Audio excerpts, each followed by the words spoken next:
Bismillahirrahmanirrahim. Assalamu alaikum. This is Shoaib Naeem and you are watching my YouTube channel Math Made Easy with Shoaib. Students exercise 8.4 हमने start की हुई है। आज हम question number 12 और 13 solve करेंगे।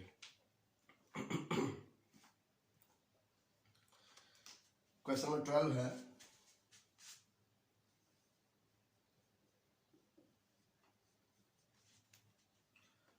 Summation n from 1 to infinity minus 1 की power n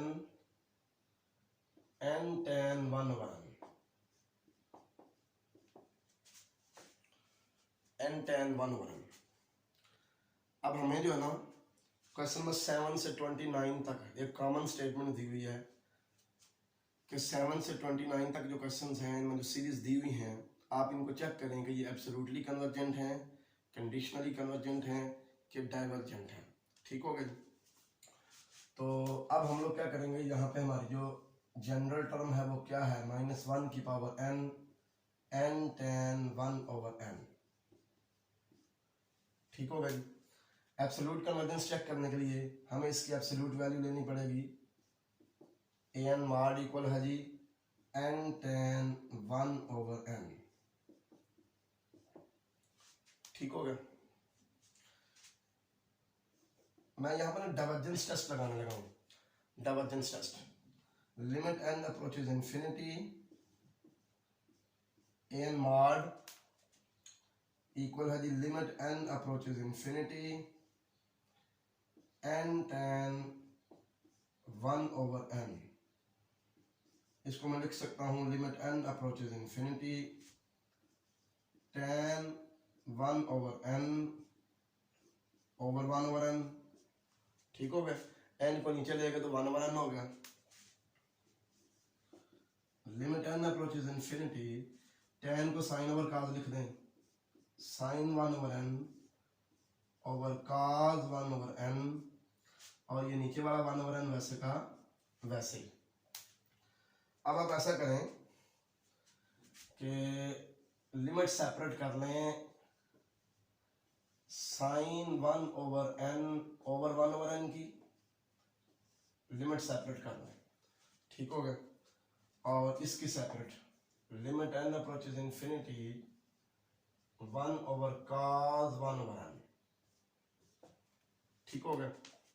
ये तो जब आप n अप्रोचेज इंफिनिटी पुट करेंगे तो 1 over इंफिनिटी 0 और cos 0 1 होता है, ये तो 1 आ जाएगा। ठीक है ना। ये है जी limit n approaches infinity sine 1 over n over 1 over n। ठीक हो गया। इधर आप सपोज करें कि 1 over n equal to x है यहाँ पे, तो यहाँ से n की वैल्यू क्या आएगी, 1 over x। बल्कि इसकी जरूरत नहीं है, आप n की जब इंफिनिटी पुट करें, n अप्रोचेज इंफिनिटी है, जब n अप्रोच करेगा इंफिनिटी तो 1 over इंफिनिटी क्या आ जाएगा, 0।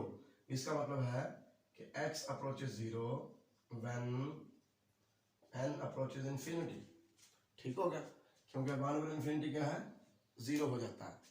तो हमारी लिमिट ये बन जाएगी साइन 1 over n को हमने x लिया हुआ है, साइन x, नीचे भी x, और लिमिट अब x की होगी, x की लिमिट क्या है, 0। तो ये आपने एफएससी में पढ़ा हुआ है सेकंड ईयर में कि limit x approaches 0 sine x over x जो है ये 1 होता है। अब ये 1 जो है ना, ये नॉट इक्वल टू 0 है, 0 नहीं है। ठीक है।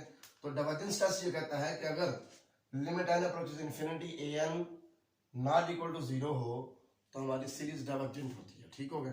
तो यहां से पता चला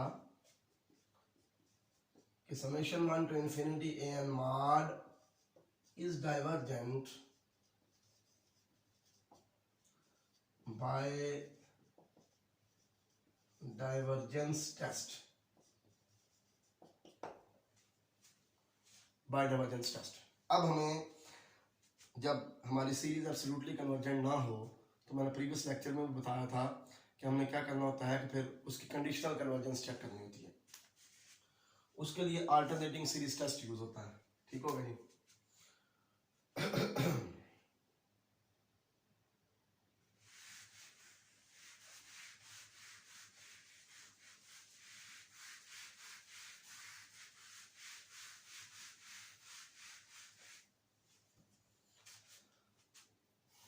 अब हम चेक कर लेते हैं कंडीशनल कन्वर्जेंस।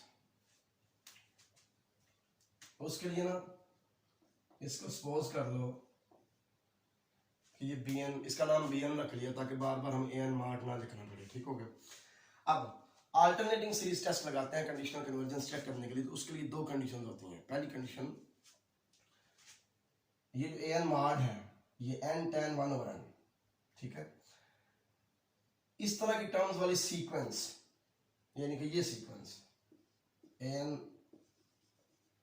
एन मार्ट लिख के इस तरह लिख लें सीक्वेंस की तरह, क्योंकि सीक्वेंस को ऐसे रिप्रेजेंट करते हैं ना, जनरल टर्म लिख के ये कर्ली ब्रैकेट आ गई, ठीक हो गया। तो ये सीक्वेंस, या आप ये सीक्वेंस कह लें आप, क्योंकि हमने इसका नाम बी एन रखा हुआ। तो अल्टरनेटिंग सीरीज टेस्ट के जरिए हमारी सीरीज तब कन्वर्जेंट होती है अगर ये सीक्वेंस जो है ये डिक्रीजिंग हो या नॉन इंक्रीजिंग हो। दूसरी कंडीशन ये है कि जब हम इस चीज के ऊपर लिमिट अप्लाई करें एन अप्रोचेस इन्फिनिटी तो वो जीरो ना आए, अब वो जीरो आए, ठीक हो गया। एक तो सीक्वेंस नॉन इंक्रीजिंग हो, दूसरा limit N approaches infinity A N मार्ड कह रहे हैं या उसका नाम हमने बी एन रखा हुआ वो कह रहे हैं। Limit N approaches infinity B N equal to zero हो, sequence non increasing, limit zero, तो फिर हमारी जो सीरीज है वो अल्टरनेटिंग सीरीज टेस्ट के मुताबिक कन्वर्जेंट होती है। लेकिन यहाँ पे हम पहले भी निकाल चुके हैं, लिमिट निकाल चुके हैं कि limit N approaches infinity A N mod not equal to zero है, ठीक हो गया। अभी निकाला हमने कि limit N approaches infinity A N mod is not equal to zero. इसका मतलब है कि जो दूसरी कंडीशन है अल्टरनेटिंग सीरीज टेस्ट की कि लिमिट जीरो होनी चाहिए, वो सेटिस्फाई नहीं हो रही, तो लिहाजा ये जो सीरीज है ये अल्टरनेटिंग सीरीज टेस्ट के मुताबिक डाइवर्जेंट है, गिवन सीरीज जो है, ठीक हो गया। तो फिर हमारी सीरीज है ही डाइवर्जेंट, ना कंडीशनली कन्वर्जेंट है ना एब्सोल्युटली कन्वर्जेंट है।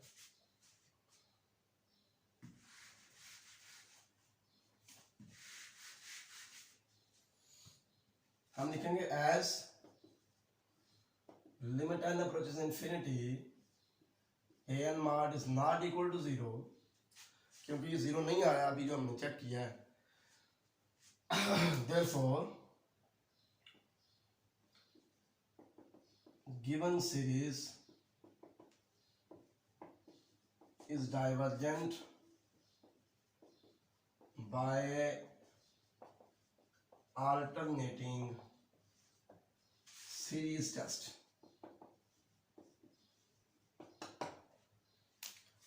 गिवन सीरीज डाइवर्जेंट होनी चाहिए by alternating series test.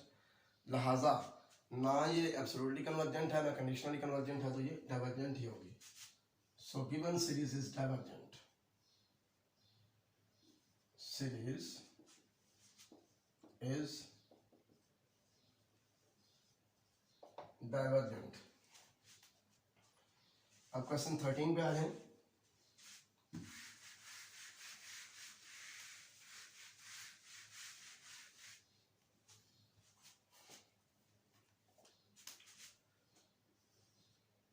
Question number 13.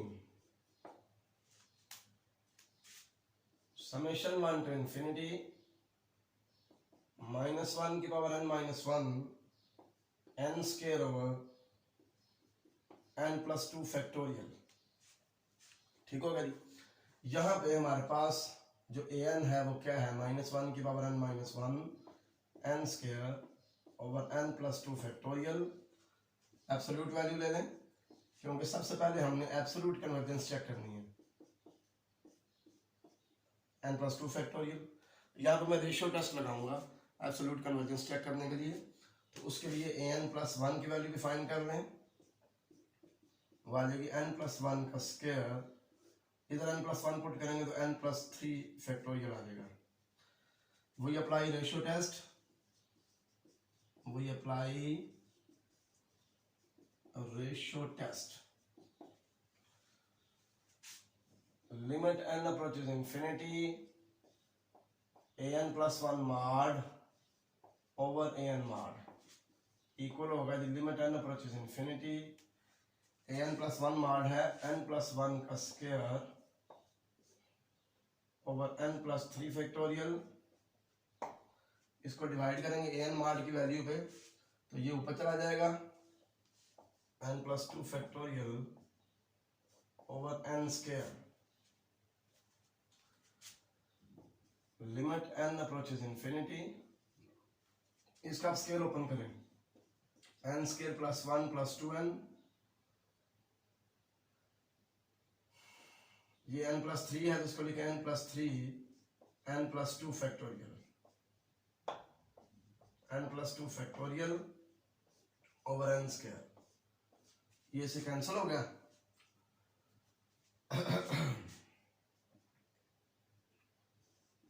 Limit n approaches infinity, इसको लिख लें n square plus 1 plus 2n, इसके नीचे ये n स्क्वायर लिख दें ये वाला, और 1 ओवर n प्लस 3 सेपरेट कर दें। ठीक हो गई। Limit n approaches infinity, n square को n स्क्वायर पे डिवाइड करें 1 आ जाएगा, 1 को n स्क्वायर पे डिवाइड करें 1 ओवर n स्क्वायर, इसको डिवाइड करेंगे 2 ओवर n